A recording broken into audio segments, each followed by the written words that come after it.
Right on, man. Where are you coming in from? I just came back from Montana, what, 2 days ago, Saturday night. Yeah. So, as I said, um, I'm a truck driver. So, I drive to Montana on Tuesdays and Wednesdays, and I come back on Thursday. And that's when my day starts. When I come back on Thursday, so then I go back to work on Tuesday morning. Dang. So I'm currently in Washington right now. Yeah. Okay. Right on, man. Well, again, I appreciate you taking some time out of your Saturday to hop on here, and I just want to say I appreciate you too for sharing that video in the public Facebook group. It's just it's just real, and I loved it because anyone who takes on this business is going to feel some sort of frustration. They're Right. going to want to quit at one point or time. Like I can guarantee that for anyone.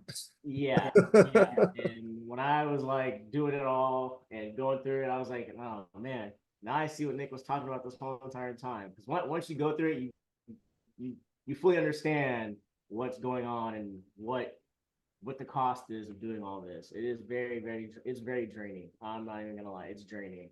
I Yeah. haven't seen people's success stories. Oh, it's good, but it's like I mean, yeah, you're getting bigger checks and all, but at the same time, it's like here's really what's going on with the whole side effect of with obtaining those type of checks. It comes with a cost. Yeah. It comes with a big cost. Yeah, it definitely takes work, huh? It does. It does. If you wouldn't mind sharing, so right now you're a truck driver. How did you find out about overages or how did you get into the business? Okay, so just to make it a short story. Back in 20, I want to say 17, 18, when I was, trying to be a merchant marine, wasn't really interested in that. My mom met this guy when she was doing the home caregiving, who was also my mentor. He knew a lot about real estate, and at this time, I was getting into the real estate game of wholesaling, Nice. and he was also telling me about overages. So I always kept that as a mental note. I'll look into that if wholesaling doesn't work out. So I've always kept into it, and then at some point, I started doing some research, and I did see your video when you first started, and how you said you kind of upgraded the program from what it was from Bob Diamond's program. And so I was watching more of your videos, and I actually came across one of your old wholesaling videos with Jerry Norton along the way as well. So that's how far back it goes. But I stayed in tune with the videos, and COVID came. So right when COVID came, I had went to Philadelphia to go take care of my uncle. My mom had just got back pay for her medical because she was filing for medical with the military that they were denying her. So she gave all three of us, her kids, some money for the back pay. So I used that money to pay for the course. At that time, you had it on sale for a lot cheaper. Around this time, which would be the July 4th sale. So that had to been around 2020, I believe, 2019. And I was taking care of my uncle, so I was, guns blazing. I'm gonna get in there, do everything he says, try not to do this, try not to do that, and then it was just becoming, you know, it was good starting out, and then eventually, as most of us do, we get, I don't know, this mental picture in our head that everything's gonna work out smoothly, and then we slowly but gradually burn ourselves out from high hopes and high dreams, thinking it's just gonna, come as fast as we want it, and it was not doing that. So I eventually had stopped and was starting to focus back on wholesaling, going back and forth, and then I just stopped. So after I left Philadelphia, I took a break. I want to say when I got to California as of 2022 in December, I was working, hauling fuel, and then things were changing on my job. So I was like, there was always something, a part of me saying, just go back and just get one. It's been nagging at me for so long. I just need to be able to get one. Just one is all I need. Yeah. So even when I was up at work, I was using the company phone that they had gave us, our cell phone. I was calling people, texting, all of that. So I've been calling since last year, since 2022 of December, and I want to say from last year, I came in contact with a claimant in Delaware, and she had a good case. As I stated in the other video, 75,000 is nothing to laugh at. But unfortunately, I was getting there, and Linnell was helping me, and I just needed more information, more answers. And Linnell was just basically saying, you know, this isn't a deal because we're gonna have to spend money to get the money, and then there's no guarantee that we're actually gonna get the overage once the bank comes forward after we notify them that there's money left over and are they interested in getting the money. So that's when I was like, okay, tax averages just isn't my thing, I guess. So that's why I steered away from that, and that kind of did that was already draining enough trying to get a hold of her, because I had to go through hoops of fire just to find her, contact her son, all that stuff. So then eventually, I kept going, still doing follow-ups with other people. And then finally, we got in contact with my first client, Ozzy Rodriguez. I'm calling my Ozzy. And I was reaching out to his friends and his family. And, I was telling him, hey, if you guys know so and so, please let them know that we're looking for him. And I need to speak with him. So then I finally reached out to him, after so after the original owner cousin had told me what was going on with the original owner. She wanted no parts of him, and she was like, well, you know forget him. I think the state deserves to get their money back after what he's done. And I'm like, okay. Now we've all heard of other family members not being on the same page as other family members, and so that does become an issue in this business, as I'm starting to notice a lot more and more. Yep. Burn bridges. So she was saying, okay, well, I don't want anything to do with him, and don't tell him where I'm at. I'm like, I'm not here for that. I'm just here to track these people down and let them know what's going on. She's like, well, I can give you his ex-husband's information in Facebook. So that was through email. So the emails do work, even though they may look suspicious and don't, sound like they'll work. They work. You just gotta just shoot the email and see what comes back. If it doesn't, it doesn't. If it does, it does. So then that's when Ozzy reached out and said, yeah, I've been curious. I've been hearing that you've been trying to reach out to me.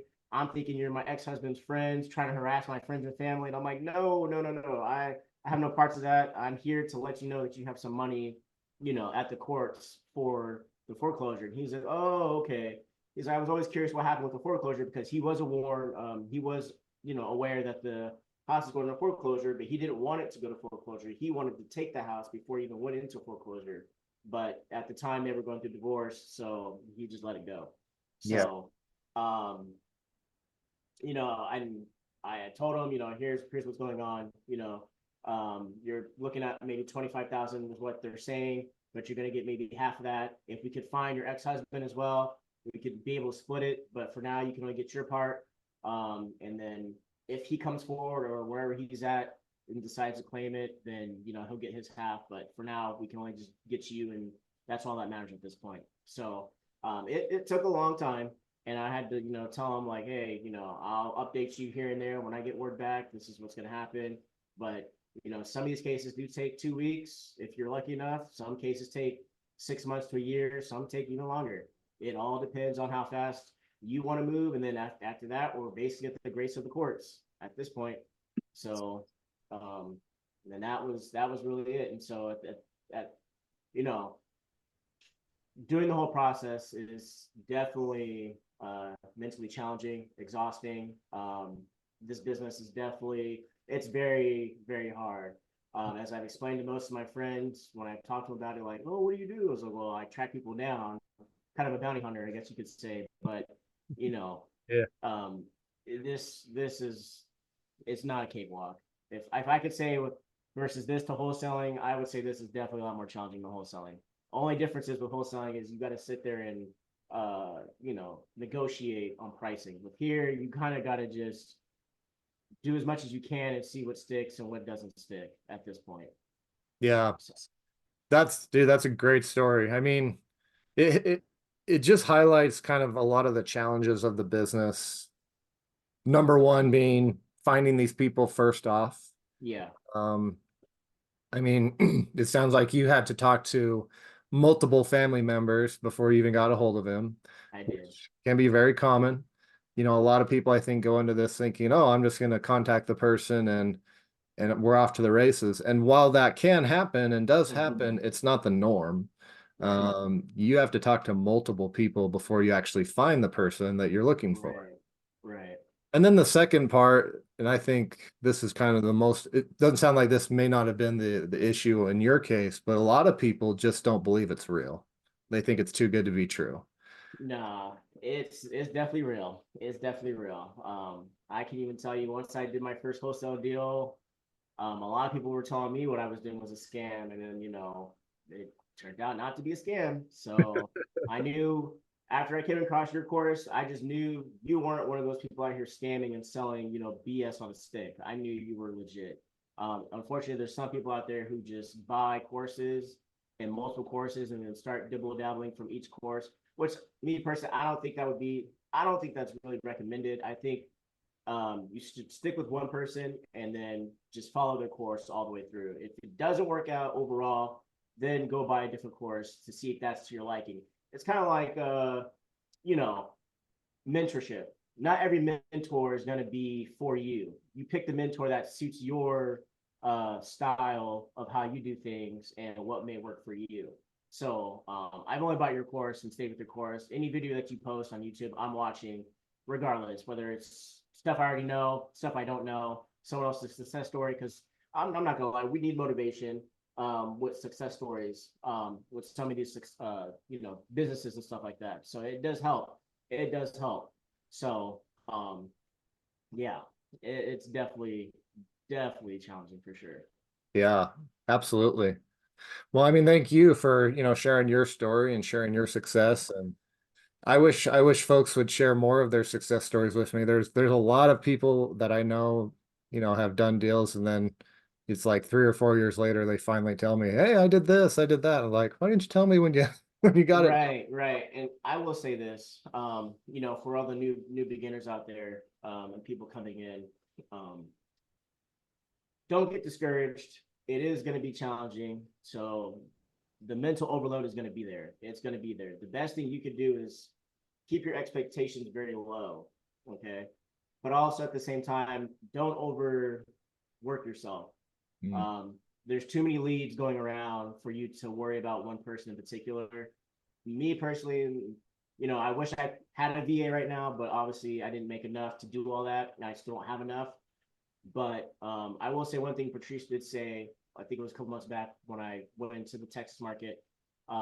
She said that, you will have to invest in your business. And I will admit you do have to invest. If you want to see a little bit more speed into your pipeline and stuff, investing in like Property Radar or a VA or something like that could be in your best interest. But you have to keep in mind, you have to pay for that monthly as well.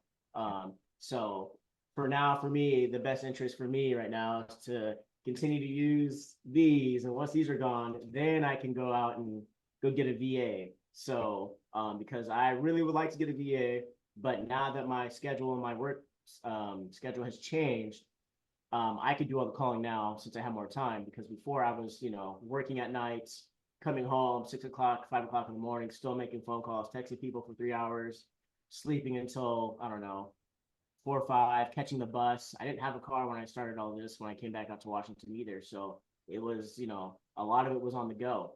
Yeah. So yeah, it's gonna be a lot, but you don't need a VA right now. I would just say pick 5 good leads that catch your eye. Um, Once you've done everything you can with the first lead, start moving on to the next lead. Before we even got on this call, someone had just literally messaged me through Facebook that I had messaged them maybe like 2, 3 months ago about one of their parents' property. So hopefully they'll, stick around and find out if they want to get more information about that or not. But this is how it goes. You're not guaranteed anything. So even with the Facebook, which is much more uh, security strict, unfortunately, from what it used to be back in the day, when you could just send messages and people would just automatically get it. Now it's you send a message and you hope at this point if they'll even see the message. So that's where we're at. So it definitely takes a toll. Yeah, for sure. No, that's good. You bring up some good points too. There's actually there's definitely stages in this business for sure. And I remember when I was in your stage where I was just doing everything and just Mm-hmm. hustling and that's, it's a tough part to be in, but I think it's critical Yeah. because when you're in that stage, And this is actually another good point too I want to bring up. Um, a lot of people, they see this business and they understand that a lot of it can be outsourced, which is true. Yeah. The issue is you don't want to outsource it right off the bat because then you can't gauge whether or not the work that's being done for you is quality work or not. Hmm. Whereas in your shoes now, you have that experience. So you're going to know when you do hire a VA whether or not they're a good one. Right. And you could also train them to become a good one. Right. Whereas someone just jumping into it that's never done any of the steps, they're going to be, it's going to be very difficult, if not impossible, for them to either find a good VA or train a good VA because they've never done it before. Right. Right. Um, Right. Um, I even when I came back from California back to Washington last year, I even trained my next door neighbor on how to do this stuff, and she was trying to make calls, and that I'll speak on that real quick. It's just like you could teach certain people how to do this, but you have to understand when you're teaching certain people, they're not going to have that type of focus and dedication and more concern to it like you will, because you have to make this work. They don't. So um, it it's give or take. So you got to be mindful on who you hire as far as friends and family. Um, like Sherilyn, she has her daughter, which is that's good. That's very good for her, but that won't work for all of us. yeah. So you just have to be mindful on who's actually going to take it serious, and that's perfect, and it's perfectly fine because she was curious. She found out through my brother that this is what I was doing. She came and talked to me, and I said, "Oh yeah, sure, I'll teach you." But this is what it's been required, and this is what it takes. And she just had too much going on. So maybe look for somebody who doesn't have too much going on outside of your business because you're going to need them to be on the phones every day. And I was constantly checking on her. I would say every 2, 3 days to see if she's made any phone calls. It was yes or no, yes or no, yes or no. And it was just, I'm too busy. I'm like, okay, well, hey, that's fine by me. As long as you're doing your part, that's all I care about. But at the same time, you as the one who's basically doing the business, you got to make sure you got to do everything on your own, or just do everything day to day, because you really can't take time off because there is other people out there who's probably gunning the same weed that you're gunning. It's only a matter of time until who gets to that person first. Yep. Yeah, timing plays a big role in this business for sure. It does. Um, and so the key is just trying to stay top of mind to those folks that, have money owed to them. And so that when they are ready to move forward, that's they think of you. And Right. that's the other challenge of the business too, right? Is the timing. We have very little control of the timing. You mentioned the courts, which is true. Like we're at the mercy of the courts when the money is held by the courts. Mm-hmm. We're also at the mercy of our clients because sometimes our clients aren't ready to move forward. That too. Yeah. That too. I will say I do have one right now. Linnell and I do have one right now. Everyone's circumstances are different. One is bipolar, so and the owner, and she's looking at potentially 80,000 potentially. So we got in touch. I got in touch with the ex boyfriend, and then the boyfriend who's friends with the ex boyfriend got in touch with, put me in connection with him. So now he's like, well, just keep reaching out, and I'll let you know and give you an update of if we can get her to sign or not. But we've heard stories where people had mental issues, or were in prison, or deceased, or can't be found, or moved out of the country. So everyone's situation is definitely different. And so once you can kind of get past this part, or figure it out, then the next second part is really again the courts. But yeah, it definitely does become down to how soon and how serious the claimant is. And I tell the claimants once I get in contact with them, um, my goal here today is to just basically give you the information, educate you. After this conversation today, I'm leaving it up to you. The ball's in your court to decide if you want to take this action or not. Because me personally, I'm not going to sit here and chase you after I've already done most of the stuff to do all that. So it's your money at the end of the day. It may sound harsh, but it's your money at the end of the day. Either you're going to do something with it, or the courts will. So I like I like that. It's yeah, very straightforward, very honest. right, right. Because there's just too many cases out there, too many people. So I mean, we all want to get paid out and have a big paycheck to show everyone, but at the end of the day, the realization is either they're going to be serious or they're not going to be serious. So I tell them you have three options: either you do nothing, you do something, or the courts will do something for you, and they're going to spend that money wherever they feel the needs to be spent. Yep. So it's almost, once I tell them that, it's, yeah, we'll sign right now, or give me 3 days and I'll get back to you, or I have to start doing follow-ups, and then once I've you know done enough follow-ups, okay, well, I'll reach back out to you in a month or so and see where it's at. But other than that, there's not much I can do on my part. I've done my part, so it's really again up to them. Yes. 100%. Yep. Yeah, we can't force anyone to do business with us. It's Right. ultimately their decision. And sometimes people take a long time to make that They decision. do. They do. Um, Sometimes they never make the decision. that too.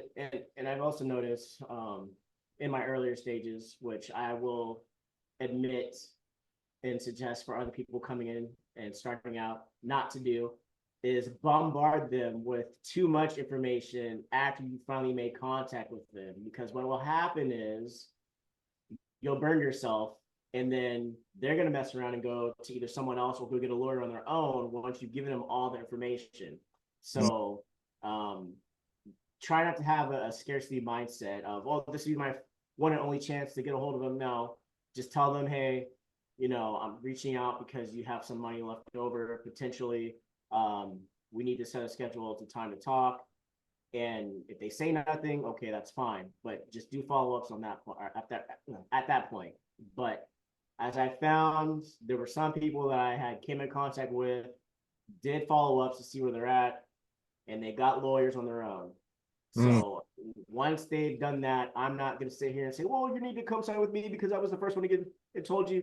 It's my fault because I told them too much and let them go off and, go get the funds on their own. So, but if you are paying attention and you know how to look through the court dockets, you can see for yourself if they've even started the process. And if they haven't started the process, that gives you room to go back in there and say, okay, well, how long have you had the lawyer? I don't see any paper trails or dockets or anything like entries in the docket saying that you guys have started the process. So clearly, you either haven't gotten a lawyer or you have, but something isn't being done here because it's been over a year now.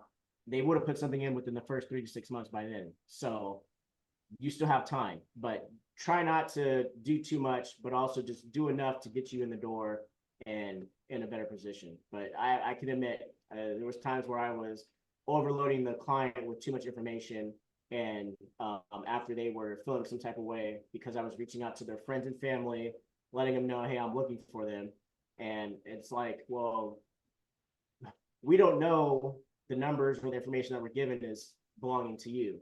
So we have to kind of, shoot out all these texts and emails to let people know, hey, this is what we're looking for.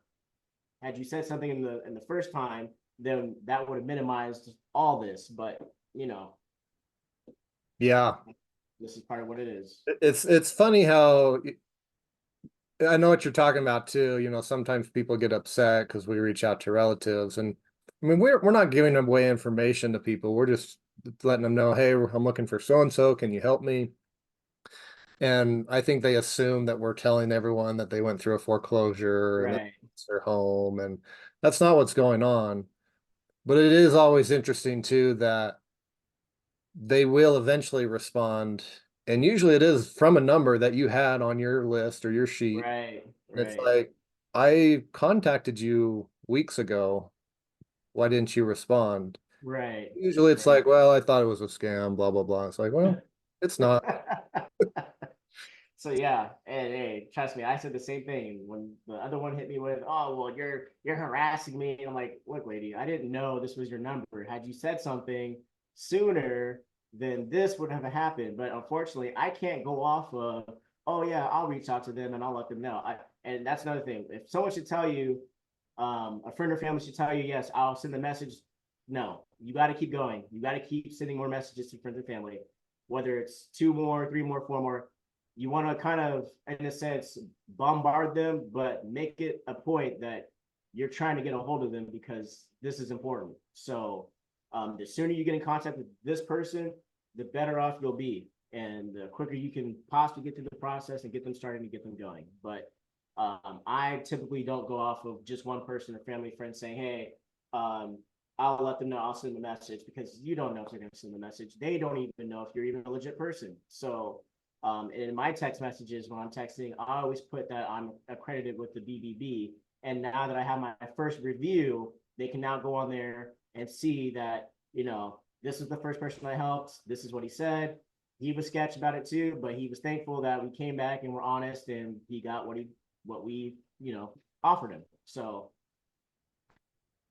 Yeah, I mean, that first one is oftentimes the most difficult one because you're kind of in that place where it's like you don't even know if it's real yet. You don't even know if right. it's going to work out.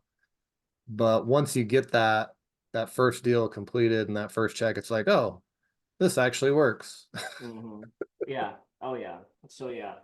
Um, it's been a long journey. It's been a long journey. Like I said, I've been in the business. I've actually course back in what 2019, 2020, 2019, 18, somewhere around there. So I've been on and off. We all have been on and off. Everyone's been frustrated. Everyone's been down. Everyone's been all over the place. But all that matters is you take the time to get back in there and just get one and see how that goes. And then this will determine overall if you can really see yourself doing this for the long term or for the short term or just not at all. And me personally, I have other endeavors with real estate that I want to do. And I wanted to use most of the money that I was getting from here to use in those other endeavors. But seeing how realistic that will be, that won't be possible because it takes too long to do all that. And at that point, um, the future is unknown. So I can't really sit here and say, oh, yeah, I'll use the money from this to fund my real estate properties and all that other stuff. That may not be feasible for me. Yeah.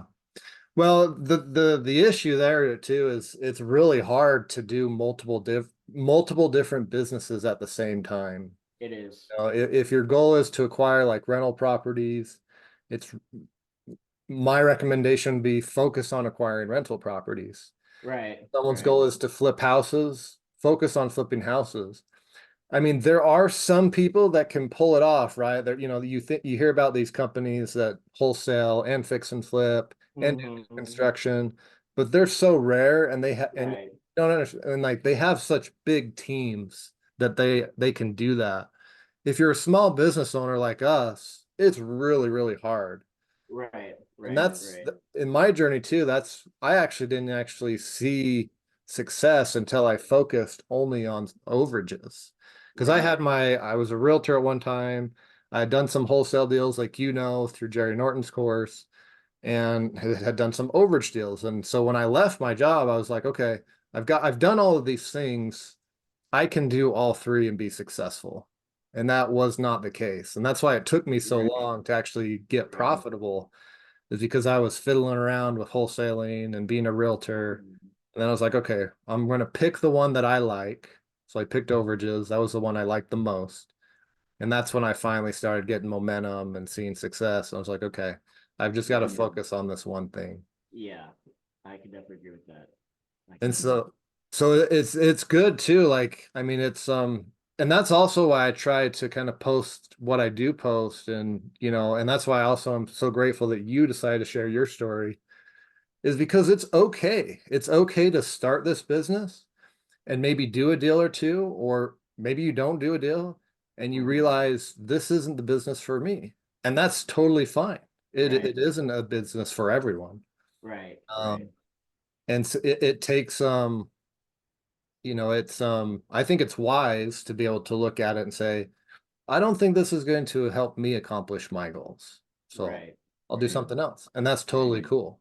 Right. Nothing And wrong with that at all.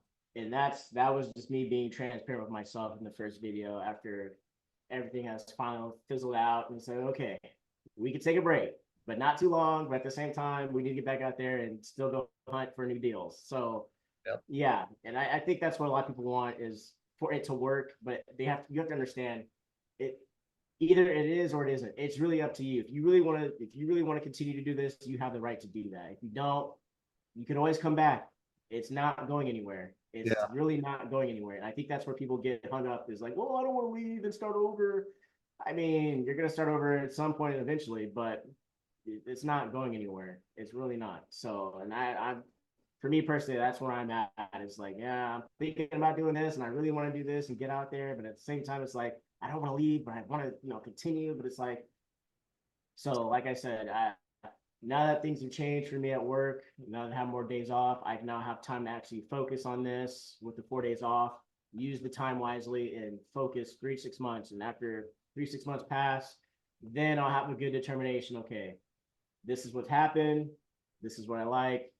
Yes or no. If I'm staying, I'm staying. If I'm not, I'm not. But if I leave, it'll be for a good reason why. But it's not like, oh, the business was a scam. Nothing Nick said was true. Da, da, da, da. Like, no, it's my choice of this just is not for me. I have other things that I want to do. So I think that's super wise on your part.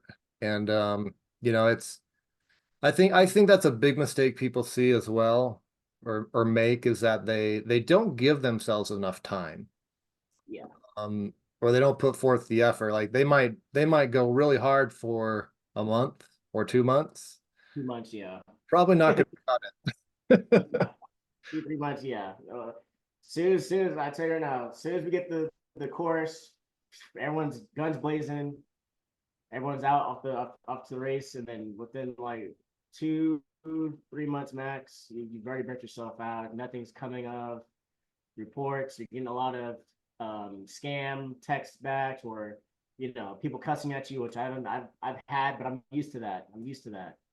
Wholesaling has kind of prepared me for a lot of rejection. So, um, it comes with the territory. The best thing you can do is not respond back with the same tone or energy that they gave you, because that's the worst thing you want to do, because they may have to turn around and say, hey, you know what? I apologize for saying this, but I actually do need your help because, that actually belongs to me. So, hey, Would you say when the majority of your conversations have they been positive or negative? positive or negative. Oh, really? Well, no, okay. As far as like on the phone, or are you talking about like just Yeah, reaching? like on the phone, like people cussing you out and Oh, negative, negative. Most of them have been negative, and because I'm texting random people that are associated with, I'm texting random numbers that are associated with this person, and then it's you're a scam or F you. Someone even sent me the middle finger emoji at one time, and I just laughed, and I'm like, oh, I mean that's part of real estate. There's not much I can do about that, but you know, it's either F you, scam, or stop. mm, yeah. So, or you'll get the kind ones that say sorry, wrong number, or wrong person, which I would hope for more of those, but we all can't be beggars and choosers here. Right. you, Yeah. you just don't know. You don't know until you get out there and try and see for yourself. But yeah, even with the credential that I send out with the text, say, hey, if you need to see a review that I'm official, here's the link to my business. You can check it for yourself, but I don't think they do. But hey, it's on them. Yeah. Yep. That's true. Awesome, man. Anything else you'd want to add or let people know about? I mean, obviously you've been successful, but it's you're evaluating whether or not you're going to pursue it, which I think is great. Because it is a tough business. It's not It for is. everyone. And Um, you just got to see if it's going to accomplish your goals. Like, I mean, good on you for actually knowing and having that self-awareness that you know what you want, you know what you're looking for. Not every path is going to lead you to where you want to go. So right. I think that's a great lesson for people to take away too, is like, what is your goal? Like what are you hoping to accomplish by doing this business? Do you just want to be able to make money from anywhere? Do you just want a little side hustle to make a few extra bucks and not have to deal with, buying real estate? Like, is it something you want to, you know, be able to do part-time, full-time? Like, know what you want to accomplish and then see if this will get you there. So I think that's a good lesson to take away too from you. Right. Um, well, if I didn't say anything already, all I do personally, because I partner with Linnell Ingram, who's also had major success in the Delaware market. Um, all I do is I just contact the people, and that alone is just draining in itself. Now, I don't know what he does on his end, but seeing that I'm already 1 foot in and 1 foot out and ready to put my whole 2 feet out and like, I don't know if I want to do this. I can only imagine what he's got to put up with and deal with on his end with the attorney and then try to get a hold of the claimants himself and talk to them. But I just contact and reach out, and it kind of works out for the both of us because even though I may have gotten in contact with this person, he could have still gotten in contact with this person, and then that would have helped us both out because the claimant doesn't know that they had already talked to me. So I've already given the information, and we've actually had this happen quite a bit from what I'm finding out from him. I may have, touched the claimant once and said, "Hey, this is who we are. This is." I mean, I don't tell him who Linnell is or his business, but I just say, "Hey, you have money," and then Linnell reaches out at some point and says, "Oh yeah, someone called me and said that, hey, we have, and then that's kind of like I think it's called the salt and pepper method. So it helps out in the both of us because now we both have talked to the claimant, but now they're now for sure gonna come up with a decision on what they're gonna do. But I would say for those getting in, get the gold member course if you have it. Get with Nick and take it, or if you don't want to do that, get with somebody who's also in your market and partner up. I'm a big firm believer of partnering up. That's what I did in wholesaling. I found my mentor through looking up through houses that he bought, and he put me through the ringer to see how serious I was, did all that. We made money. We partnered up through a lot of our deals, and that's what I would recommend is partnering up with somebody who knows what they're doing and isn't really here pulling your leg and isn't trying to run around in circles all day. Because we all want to win at the end of the day. But I would suggest you partner with somebody who knows what they're trying to do, who knows what they're doing. I also am a gold member, so if I should take a break and I do come back, I for sure will go the gold member route and do that route, and then work my way into doing my own thing. But partnership is very, very powerful. I would just negotiate and talk terms on what you guys want to do on how to do that. Follow-up question to that. What would be your advice? How would you vet someone as a potential partner? What would you do to see that they are a legit and actually know what they're doing? Because I see this happening a lot in my public Facebook group. A lot of people are trying to partner up, which is cool, but I also kind of see that there's a lot of the blind leading the blind. Right. I would say have a conversation with them. Ask them to show you some receipts of payout checks. Also ask for reviews off of their site if they have any. Kind of do the same thing you would do for claimant, Yeah. Kind of prospect them just to see exactly how serious they are, how long they've been doing the business, the name of their company, where it's located, the payout checks, reviews. Also, see if they're verified through you. If they've ever, done business with you, or how good you may know them or not. Because I am starting to see there are some people in the group who are coming in, and some people are kind of like telemarketers trying to get you to buy their VA stuff, and it's like I don't need that. But Yeah. it's all about vetting. It's all about vetting, and you don't let the shiny object syndrome get the best of you. Because again, I understand we all want to win and all want to get paid and all that other stuff, but at the same time, it's all going to come naturally. It's all going to come to you naturally. Just take your time, be cool, and don't rush it. You'll be fine. Awesome, man. Excellent stuff. Thank you so much. I appreciate you, Travis, for Yeah, no problem, Nick. again sharing your story and taking time out of your day, man. Thank you so much. Thank you for having me. It's always been a goal of mine to be on here finally. So yes, we made it. We're in the right direction of momentum. So it's only up to me at this point to determine what direction we go and where we go from there. But I plan on taking it to the next level and definitely getting some more leads and deals going on here. Awesome. Amen, brother. Well, keep me posted as well. I appreciate it. All right. Thank you so much.